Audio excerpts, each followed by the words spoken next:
And this is our daily episode 3764, 3765, and 3766. O, alamin natin na kung ano yung mga sasabihin niya or payo niya sa atin sa araw na ito. Huwebes a 7 sa gustong magpa-ritual dahil bukas is a 8 and Friday. So ito sasabihin ko.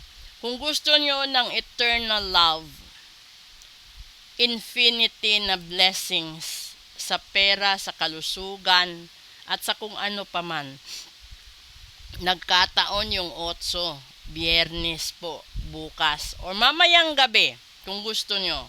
So, yan isa din sa pinakamagandang gagamitin dahil the power of 8 is infinity.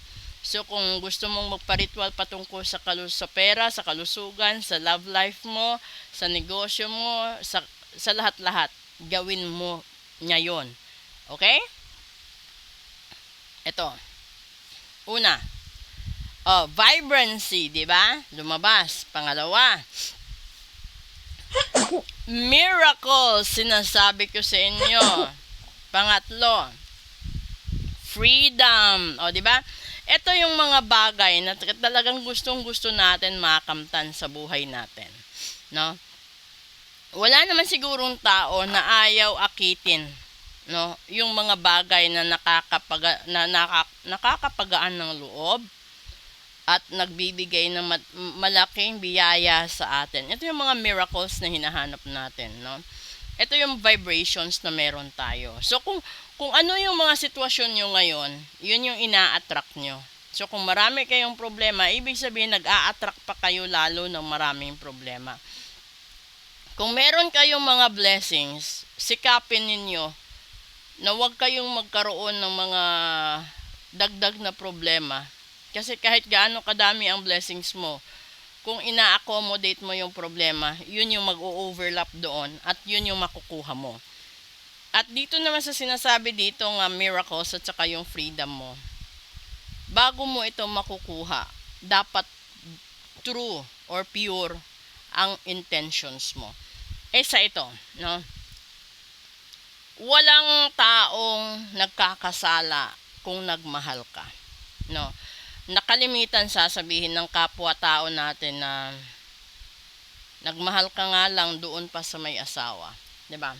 Hindi mo naman mararamdaman 'yan kung hindi pinahintulutan ng pagkakataon at ng Diyos mismo. Yung hindi lang siguro masilip ng ibang tao or ng mga taong nagsasabi na mali ang magmahal ng may asawa dahil doon sa vow, sa kung sagrado na nakasal sila.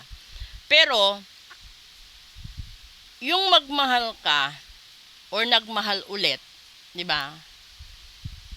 Hindi mo kasalanan 'yon kung nararamdaman mo sa ibang tao, sa ibang lalaki, sa ibang babae or sa ibang gender. Kasi pakaalalahanin ninyo, ang katawang tao gawa ng Diyos. Ang kaluluwa natin katulad sa kaluluwa na meron ang Diyos. So kung isa lang ang dapat isipin ng lahat, kung nagkaroon ng panahon o pagkakataon na nagmahal ka maliban sa asawa mo, ka-live-in mo, boyfriend mo, or girlfriend mo, ibig sabihin nun, yung karelasyon mo or kasama mo sa kasulukuyan, merong mali, merong hindi dapat at merong hindi maganda sa inyong pagsasamang dalawa. Kaya siya nagkaroon ng ibang minamahal. Aminin nyo man o hindi, totoo yan. Wala naman sigurong asawa na hindi maghahanap ng kalinga ng iba kung naging maganda ang kasalukuyan. 'Di ba? Kasi hindi mo maiiwasan, andyan yung battered husband, battered wife. Andyan yung hindi ka na mahal, hindi ka pa nire-respeto. At yung katamaran din, isa din yan sa dahilan kung bakit namamatay ang isang relasyon, pagsasama. Lalong-lalo na kung dugyot, 'di ba? Kasi kapag yung nakasama mo kapag ikaw lumaki ka sa buhay na organisado, malinis sa paligid sa bahay mo at sa ibang parte ng buhay mo. Kapag yung nakasama mo dugyot, ay talagang magiging issue yan. Pangalawang issue, pera. Kapag isa lang ang naghahanap ng pera, tapos bubuhayin mo siya dahil kayo ang magkasama. Maliban sa bubuhayin mo siya, bubuhayin mo buong angkan niya. O, di ba magkakaroon ng gulo? Dahil wala naman sa kasulatan, sa Biblia o sa patakaran ng tao, na kapag pinakasalan mo o pinakisamahan mo ang mahal mo, ay bubuhayin mo buong angkan. Hindi po pwede yun. Kanya-kanya kayo ng buhay. Diba?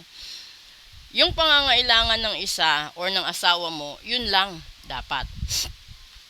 Ito yung vibrations na tinutukoy ko.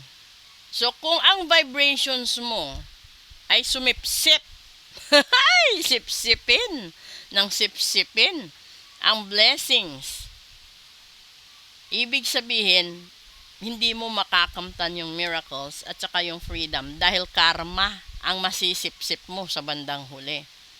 Pero, kung gagawa ka ng isang bagay na pure ang intentions mo at malinis talaga ito, dahil alam mo, mahal mo di ba?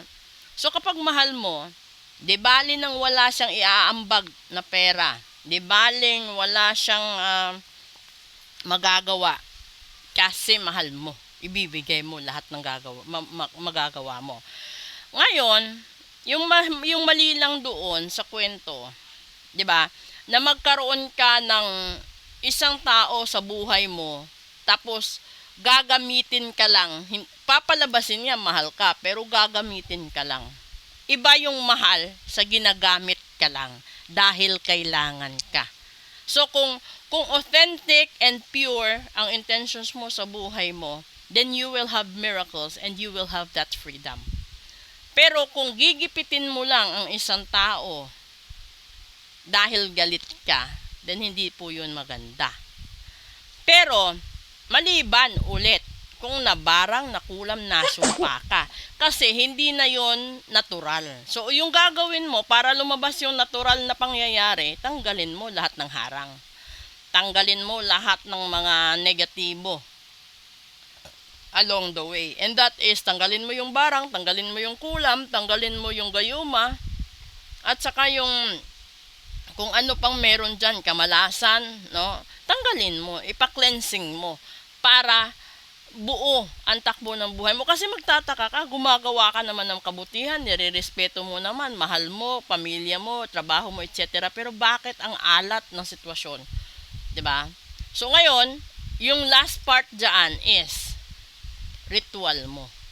Kasi kahit nga plato, bawat dumi, bawat tapos tayong kumain, 'di ba, huhugasan natin. Ganun din ang ating spiritual at saka subconscious. Habang kaya, ipa-cleansing nyo para masagap nyo ang pure intentions ng miracles and freedom that you are aiming for.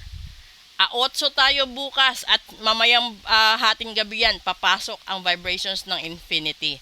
Sa gustong yumaman, sa gustong magkaroon ng forever, at sa gustong magkaroon ng magandang kalusugan, negosyo, pag-aaral, pagtatapos, relasyon, etc., ipagawa nyo ngayon yan. Para pagpasok, mamaya, isang napakagandang November 8, Friday ang mangyayari sa buhay ninyo. Tandaan nyo yan, napakaganda ng vibrations natin, lalong-lalo na 8. Thank you and proceed tayo sa special episode.